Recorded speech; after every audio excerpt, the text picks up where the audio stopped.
이상승의 봉독 하실 때에 사도행전 19장 1절에서 7절까지 김이돌 장로님 봉독해 드리겠습니다. 다 같이 기립하셔서 하나님의 말씀을 봉독하시겠습니다.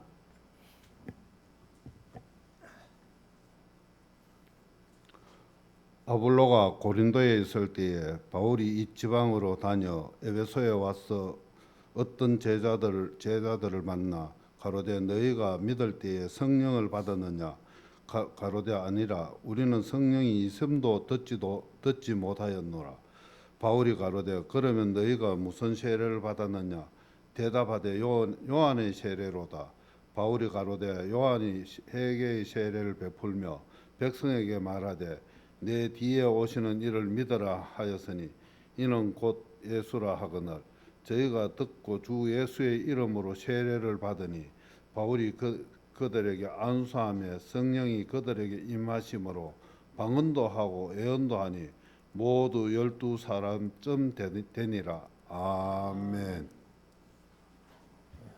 작성하시고 이제 우리 하나님의 말씀을 묵상하는 시간인데요. 오전 시간에는 사도행전 18장 12절부터 28절까지 말씀을 드렸고, 오후 시간에는 사도행전 19장 1절에서 20절까지 말씀을 드리고, 이제 20절까지 마치면은 고린도 전서로 들어갑니다.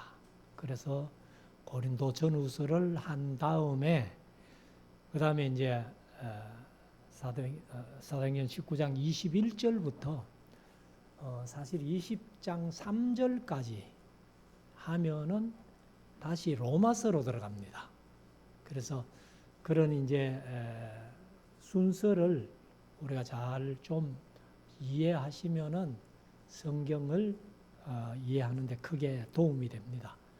그래서 사도행전을 이제 시작하면서 1장부터 18장 11절까지 한 다음에 데살로니가 전후서 그리고 갈라디아서를 했고, 그 다음에 이제 사도행전 18장 12절부터 오전 시간에 28절까지, 오후 시간에 19장 1절부터 20절까지 이렇게 말씀을 드리려고 합니다.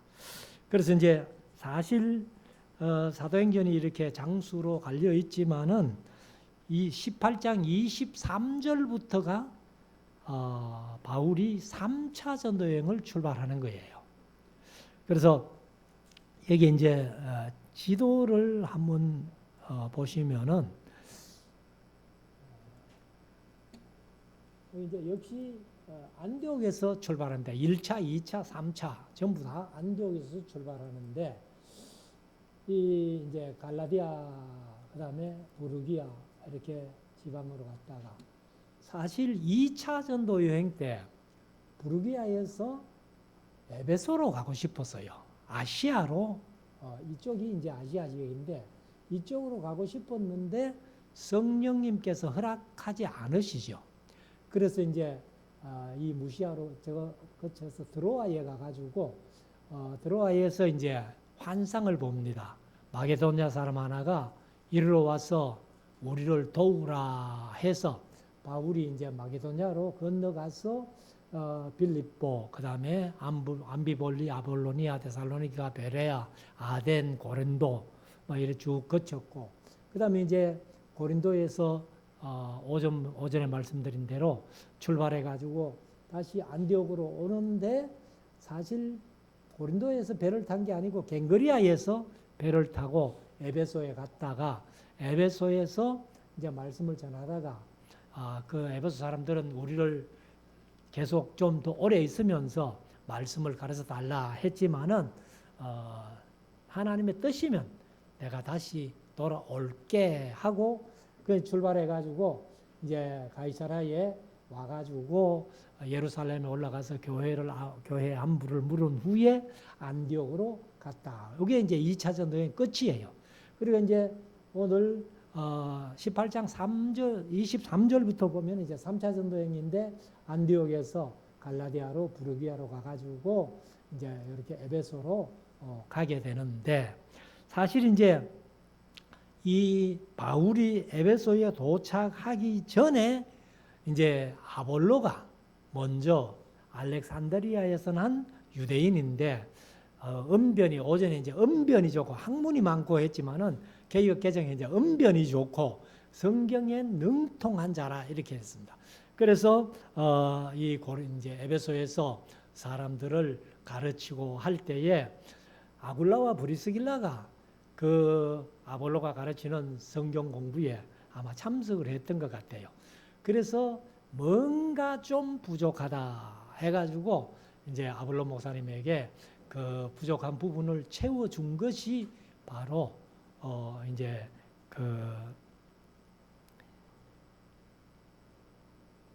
이 성경을 이제 성령에 대해서 이렇게 채워준 겁니다, 사실. 그래서 아볼로가 성경에 능하지만은 요한의 세례만 알고 성령 세례는 몰랐어요. 아마 아볼로가 성령 자체도 몰랐는지 모르겠어요. 그래서 이제 성령 세례에 대해서 얘기를 해주니까 이 아볼로가 자신이 생겨가지고 그러면 내가 아야로 건너가서 바울이 개척한 고린도 교회에 내가 한번 목회를 해보고 싶다 해서 이제 이 추천서를 쓰고 편지를 보내가지고 고린도 교인들이 이제 아볼로가 갔을 때에 잘 영접해라 하고 그래서 이제 아볼로는 18장 28절에 떠납니다. 떠나고 19장부터는 이제 이 아볼로가 에베소를 떠난 다음에 바울이 3차 전도행하면서 여기 에베소에 왔다 그런 얘기예요. 그래서 이제 이 에베소에 와가지고 사실은 이제 이 바울이 이제 사역을 시작을 하는데 오늘 뭐 제목을 에베소 사역이다 이렇게 제목을 정했습니다만은 1절부터 한번 보십시다.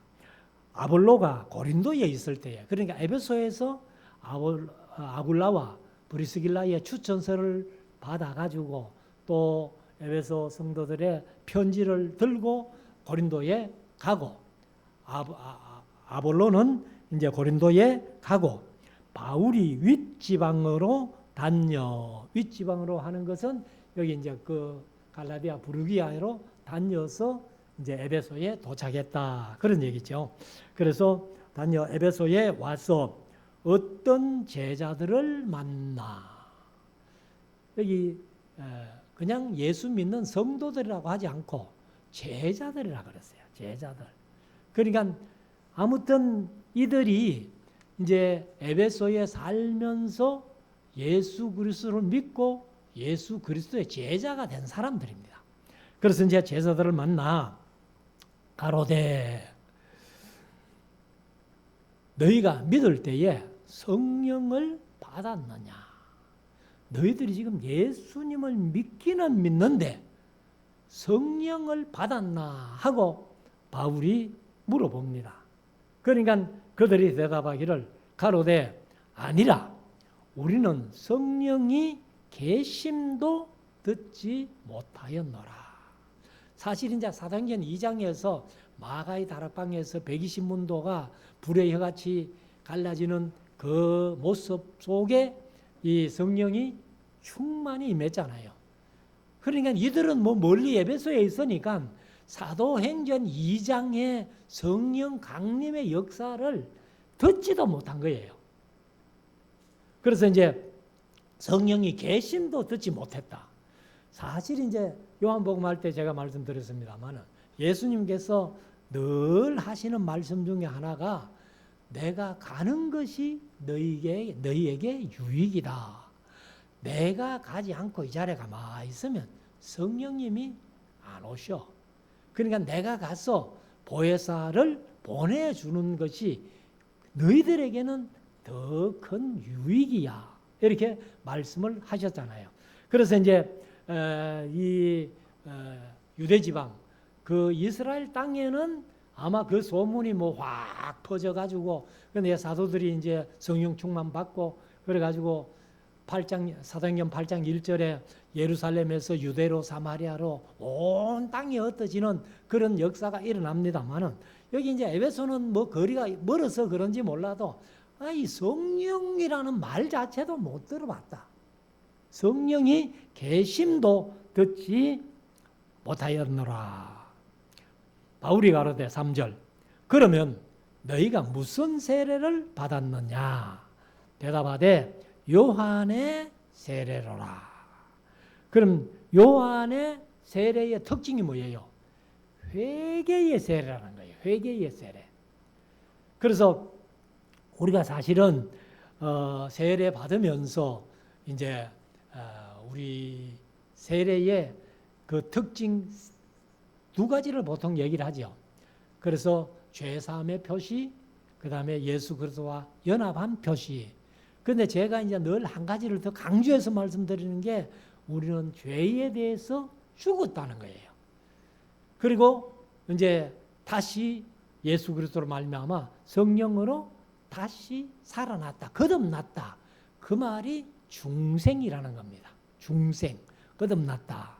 그래서 사실은 이제 세례를 받을 때에 옛날 모든 생활은 청산하고 회개하고 그리고 다시 우리가 이제 의롭다 하심을 입고 중생하는 거듭나는 그런 역사를 이제 얘기를 하는데 그래서 요한의 세례라는 것은 한마디로 말씀드리면 회개의 세례입니다. 죄에 대해서 죽고 성령으로 말미암아 예수 그리스도로 다시 사는 중생의 역사를 얘기를 하는데 4절 바울이 가로되 요한이 회개의 세례를 베풀며 그러니까 이제 우리가 요한의 세례를 받았다 하니까 이제 사도 바울이 하는 얘기가 요한이 회개의 세례를 베풀었다 그 말이죠. 그러니까 요한의 세례는 한마디로 말하면 회개의 세례다.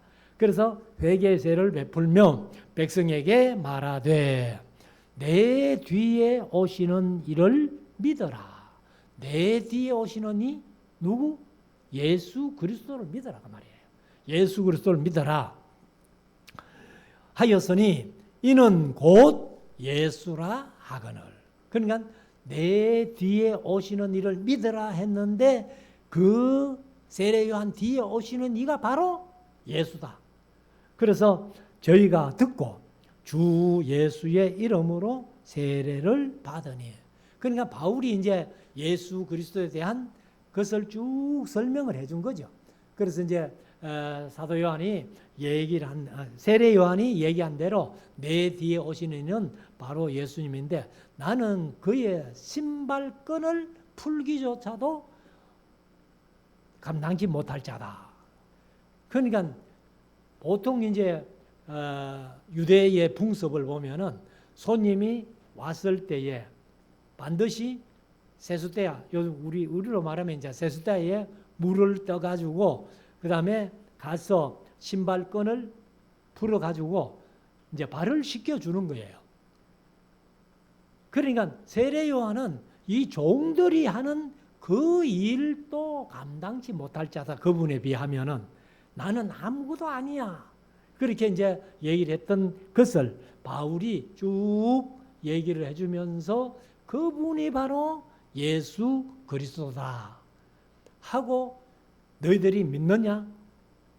예, 우리가 예수를 그리스도로 믿습니다 하고 신앙 고백을 했겠죠.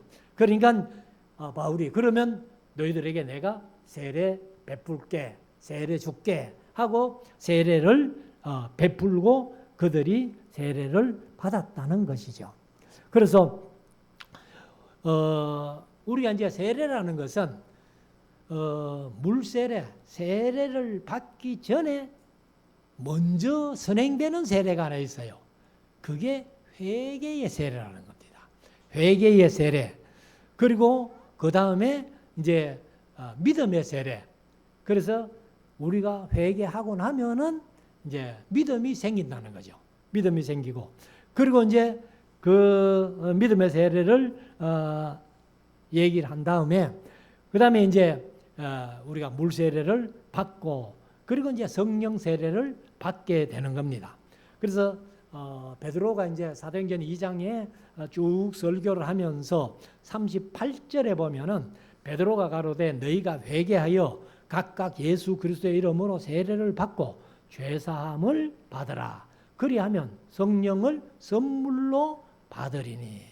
그러니까 온전한 회개가 없는 물세례 받아봐야 그냥 형식은 취했을지 몰라도 우리가 세례 받았다고 다 구원 얻는 건 아니에요. 진정한 회개의 세례가 있고 그 다음에 물세례를 받고 성령 세례를 받게 되는 겁니다.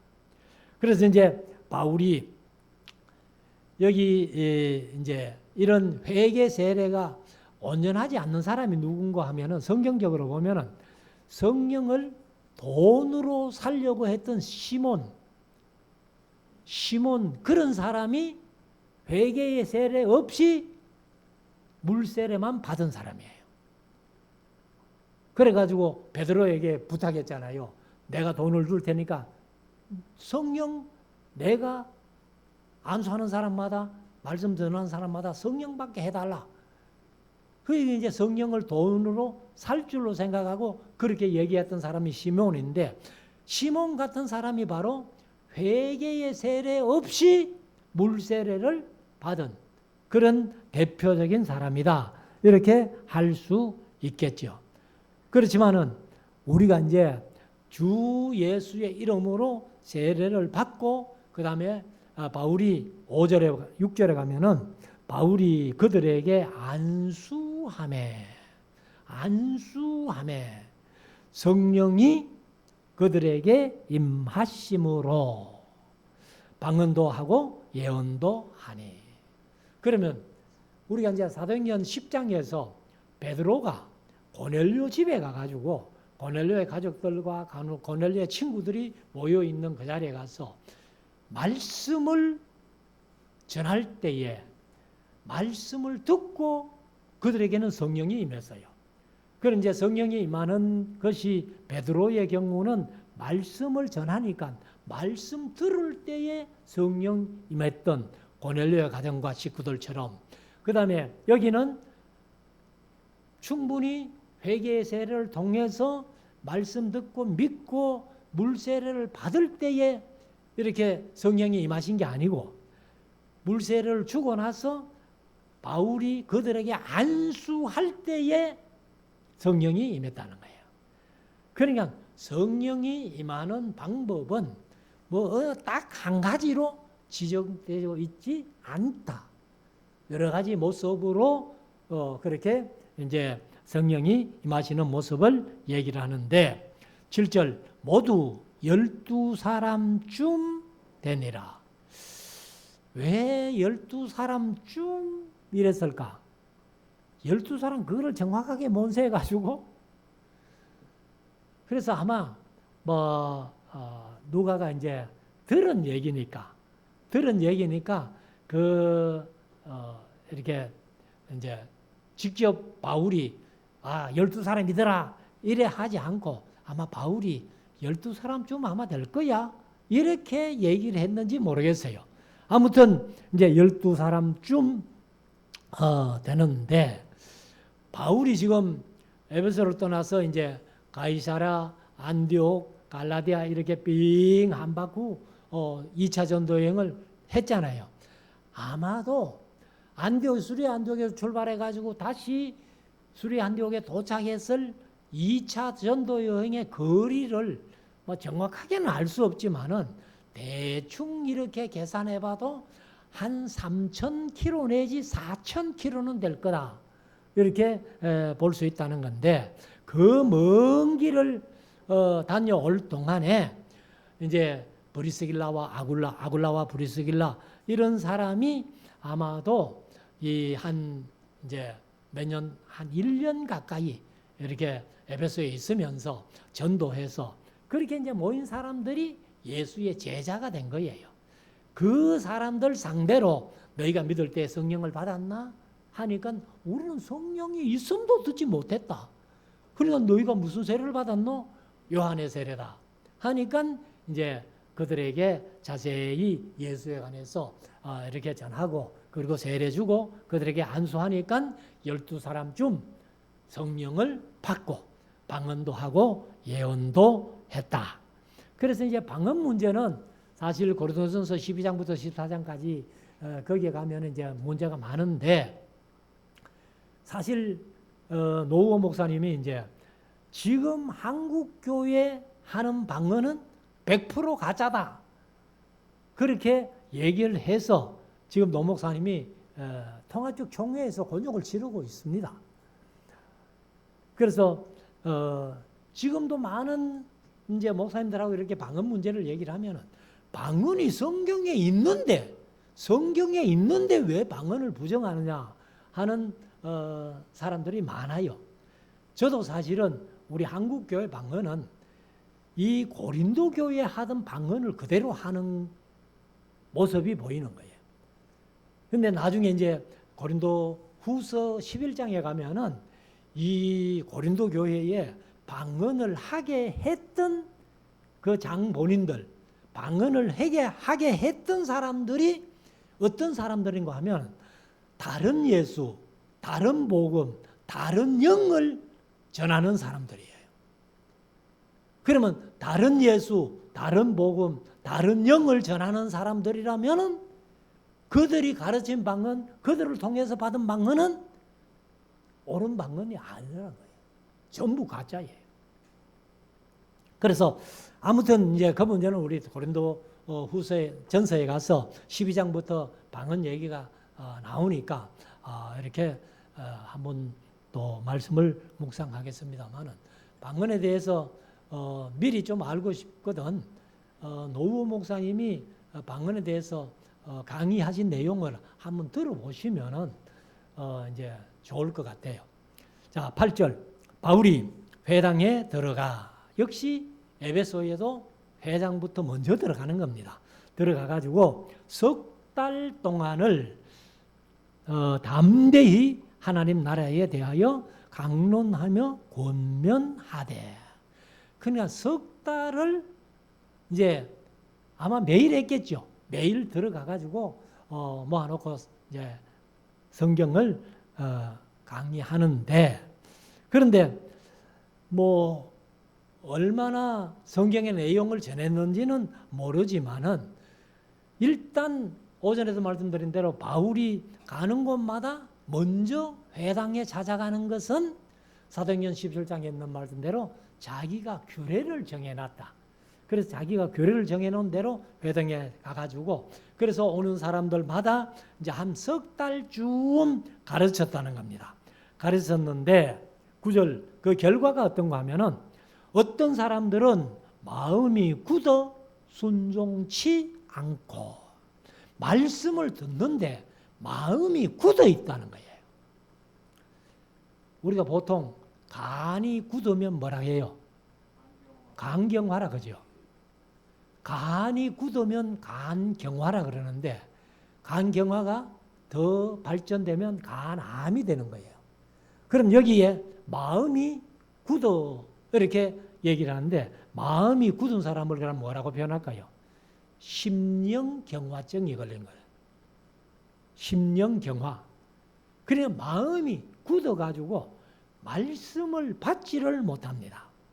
그래서 우리가 사실은 이 마음이 굳은 것이 왜 그런가 하면은 이제 시편 95편 7절부터 11절까지 제가 그 본문을 한번 읽어드릴게요. 대저 저는 우리 하나님이시오 우리는 그의 기르시는 백성이며 그 손의 양이라 너희가 오늘날 그 음성을 듣기를 원하노라. 이러시기를 너희는 머리바에서와 같이 또 광야 마사의 날과 같이 너희 마음을 강팍하게 하지 말지어다. 그러니까 애굽에서 나와가지고 광야 40년을 지내오면서 이 하나님의 은혜도 모르고 하나님이 모세를 통해서 말씀하신 말씀도 옳게 듣지를 않고 마음을 강팍하게 했다는 거예요. 강팍하게 한 게 이게 마음이 굳은 거예요. 그래서 너희 마음을 강팍하게 말지어다. 그때에 너희 열조가 나를 시험하여 나를 탐지하고 나의 행사를 보았도다. 내가 40년을 그 세대로 인하여 근심하여 이르기를 저희는 마음이 미혹된 백성이라 내 도를 알지 못한다 하였도다. 그러므로 내가 노하여 맹세하기를 저희는 내 언약의 안식에 들어오지 못하리라 하였도다. 이 말씀 때문에 사실은 애굽에서 출애굽한 사람들 중에 20세 이상으로 계수된 자들은 가나안 땅에 여호수아 갈렙 외에 한 사람도 못 들어간 거예요. 그래서 민수기 25장까지 다 광야에서 죽고, 그리고 이제 출애굽 1.5세대 내지 2세대만 이렇게 가나안 땅에 들어간 그런 모습들을 우리가 봅니다. 그래서 아무튼 이 사람들은, 어떤 이들은 마음이 굳어 순종치 않고 무리 앞에서 이도, 그러니까 바울이 전한 말씀을 비방하거늘 바울이 그들을 떠나 제자들을 따로 세우고 두란노 서원에서 날마다 강론하여, 그러니까 석 달 동안 가르쳤는데 말씀을 옳게 듣는 사람이 없는 거예요. 그래서 아이고 이런 사역해서는 안 되겠다 하고 두란노 서원을 빌려가지고 이제 한 2년 말씀을 가르치기 시작하는데, 아마도 바울이 구체적으로 성경을 가르친 2년씩이나 가르친 그 사역이 바울이 처음이에요. 그래서 이제 여기 두란노에서 이제 사람을 모아가지고 가르치는데, 여기 두란노 서원이라고 이렇게 표현하는데, 두란노란 사람이 사실은 철학을 강의하던 장소입니다. 두란노 서원이. 그래서 두란노란 사람이 사람들을 모아놓고 철학을 강의하던 그 자리에 아마 이 두란노란 사람도 계속해서 철학을 강의했는지는 모르겠어요. 지금도 미국이나 유럽 교회 같은 데 가보면은 이 한국 목사님들이 거기 미국 가가지고 구체적으로 이래 이제 교회당을 땅을 사가지고 짓기도 힘들고 하니까 이 미국 사람들 교회를 시간별로 빌립니다. 그리고 미국 이제 현지인들은 뭐 예를 들어서 한 10시쯤 가가지고 예배 마치고 나면은, 그럼 이제 한국 사람이 모여가지고 한 11시 좀 넘어가지고 예배를 드리고, 그러니까 한 예배당에 이제 모이는 무리가 다른 무리들이 모이는 거예요. 그래서 여기 이제 아마 바울도 두란노가 자기가 철학하던 장소를 막 바울에게 통치로 빌려줬는지, 아니면은 내가 오전에 하고 바울 당신은 막 오후에 해라 이렇게 했는지는 모르겠지만은, 아무튼 이제 두란노 서원에서 2년 동안 이렇게 말씀을 가르치기를 시작합니다. 그래서 아마 이 두란노에서 2년 동안 말씀을 배운 사람들이, 많은 사람이 교회를 개척해서 이제 교회를 담임하게 되는 겁니다. 그래서 큰 교회를 담임하지 않는 사람들은 이제 빌레몬처럼 가정교회를 하는 사람들도 있고, 그렇게 아무튼 바울에게 배운 사람들이 이제 각 지역에 흩어져 가지고 소아시아 7교회를 비롯한 터키 땅에 온 지역에 흩어져서 이제 이 사역을 하는 그런 일꾼들이 된 거예요. 자, 10절. 이같이 2해 동안을 하매 아시아에 사는 자는 유대인이나 헬라인이나 다 주의 말씀을 듣더라. 뭐 자기가 듣고 싶으면은 두란노 서원에 가면 되니까. 그래서 아시아에 사는 사람들은 뭐 거리를 좀 물론 하고, 여하튼 말씀 듣고 싶은 사람은 두란노에 와서 바울에게 말씀을 전하고 이제 듣고, 또 그들이 나가서 교회를 많이 개척한 걸로 이렇게 봅니다. 11절.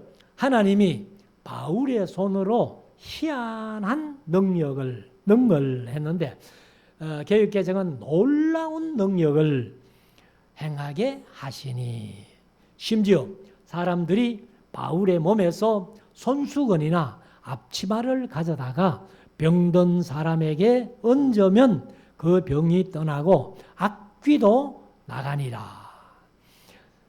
이 바울이 이렇게 한 게 아니죠. 하나님이 바울을 통해서 이렇게 능력으로 역사하시는 겁니다.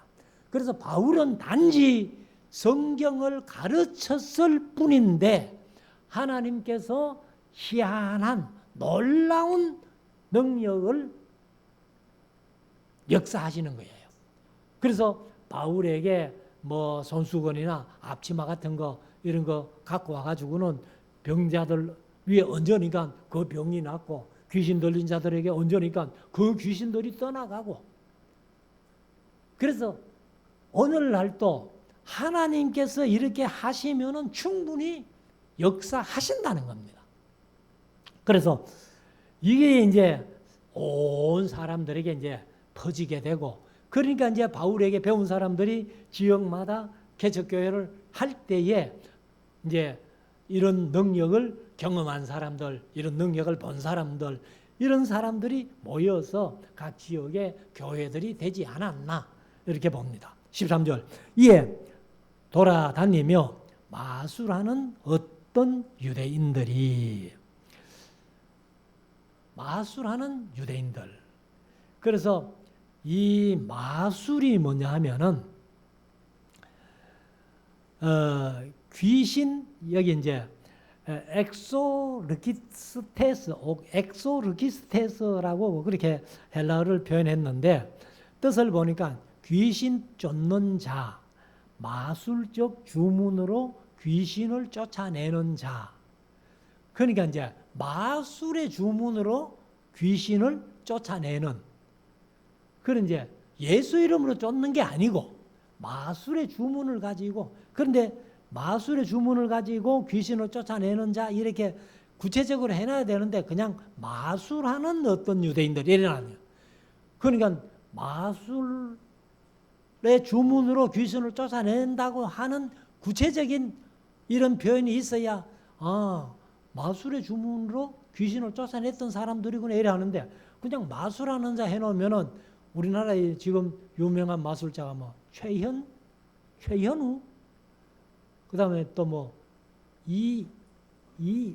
연결, 은결 뭐 이런 사람들이 이제 마술을 하는데 꼭 뭐 그렇게 마술하는 사람처럼 느껴지잖아요. 그렇지만 이제 본문의 뜻은 마술적 주문으로 귀신을 쫓아내는 자 이런 유대인들이 있었다는 겁니다. 그래가지고 이 사람들이 이제 시험적으로 그렇게 이제 시험적으로 여기 이제 개역개정은 시험 삼아 이렇게 번역을 했는데 악귀 들린 사람 자들에게 대하여 주 예수의 이름을 불러 말하되 내가 바울의 전파하는 예수를 빙자하여 개역개정은 의지하여 너희를 명하노라 하더라. 그러니까 이제 이 사람들이 마술적 주문으로 귀신을 쫓아내다가 뭐 잘 됐는지 안 됐는지는 모르겠는데 바울이 그냥 뭐 바울의 손수건이나 뭐 앞치마 갖다가 귀신 들린 자에게 얹으니까 귀신이 나가고 하니까 그러니까 예수 이름으로 하면은 더 잘 나가는구나 이렇게 아마 느낀 것 같아요. 그래가지고 이제 귀신 들린 사람을 또 보고는 한다는 얘기가 내가 바울이 전파하는 예수를 빙자하여 예수를 의지하여 너희에게 말한다, 명한다, 나갈래? 하고 떡 이제 귀신 들린 자에게 얘기를 했더니만은 사실 귀신은 우리 어른들이 뭐같이 한다? 귀신같이 한다는 거예요. 그러니까 귀신은 안다의 박사예요. 그 성경에도 보면은 귀신이 모르는 게 있었어요? 귀신이 모르는 게 없었습니다. 사실 예수님을 만나도 귀신들은 예수가 누군지를 다 알고 있어요. 당신은 거룩하신 하나님의 아들입니다까지. 그런데 그 귀신들을 향해 가지고 야, 네가 나를 진짜 알아보는구나 하고 내가 너를 구원해 줄게. 이런 귀신은 하나도 없어요. 하나님이 우리 사람들만 사랑하셔가지고 예수 그리스도를 십자가에 못 박혀 죽게 하시기까지 사랑하셔가지고 우리를 예수 그리스도를 믿어 하나님의 자녀가 되게 했지. 귀신들은 성경에 있는 말씀대로 3분의 1이 타락했잖아요. 천사가 3분의 1이 타락했는데 그 타락한 천사들을 하나님이 내가 너를 구원해 줄게 이런 말씀은 한 번도 한 적이 없습니다. 귀신은 천사는 타락함으로 끝나버렸습니다. 그래서 타락한 천사가 3분의 1이라고 하면은 타락하지 않고 우리와 함께 하는 천사가 3분의 2. 그러니까 타락한 천사보다 타락하는 천사가 배나 많다는 거예요. 그러니까 우리가 두려워할 것도 없다. 천사가 항상 다니면서 성령과 함께 우리를 도우시고 계신다.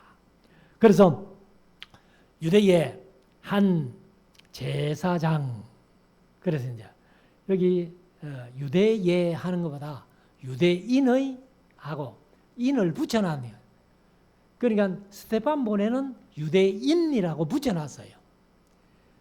그래서 유대예 하면은 유대 땅을 얘기를 하잖아요. 근데 유대인 중에 하면은 유대인은 사실 흩어져 있는 유대인도 유대인이잖아요. 그러니까 유대예 하는 보다는 유대인에 하는 것이 더 정확하다. 그래서 한 제사장이라고 했는데 여기도 스데반본에는 대제사장 일어났어요. 대제사장 서게와의 7 아들도 이 일을 행하더니, 그러면 대제사장의 아들들이라면 역시 제사장이잖아요. 그런데 그 아들들도 이 일을 무슨 일을 마술의 주문으로 귀신을 쫓아내는 일을 행하더니 그렇게 얘기했습니다. 그래서 예수 이름으로 귀신을 나가라, 그렇게 이제 귀신을 쫓아내는 그런 일들을 하는데 15절 악귀가 대답하여 가로되 예수도 내가 알고, 그냥 귀신이 이들보다 더 잘한다니까. 예수도 내가 알고 바울도 내가 알거니와 너희는 누구냐 하며 16절 악귀 들린 사람이 그 두 사람에게 뛰어올라. 근데 스게와의 아들이 7이라 해놓고 왜 두 사람이라 했을까? 이거는 아마 잘못된 것 아니냐. 그래서 제가 원어를 찾아보니까 둘이라는 표현은 없어요. 그래서 그들에게 아우토서, 헬라어로는 아우토서, 복수로 하면 아우투서인데 그들에게 뛰어올라. 그러니까 둘이 아니고 스게와의 아들이 7이니까 7 사람에게 뛰어올라. 아마 그렇게 해야 더 정확한 것 같습니다. 그래서 억제하여 이기니, 귀신이 얼마나 힘이 센지요. 장정이라도 귀신 들린 사람을 이렇게 잡으면은 장정이라도 제어하기 힘들어요. 그래서 저희가 상하여 벗은 몸으로 그 집에서 도망하는지라. 귀신이 그 사람들에게 뛰어 올라가지고 막 이렇게 괴롭히니까 옷을 벗어버리고 도망간 거예요.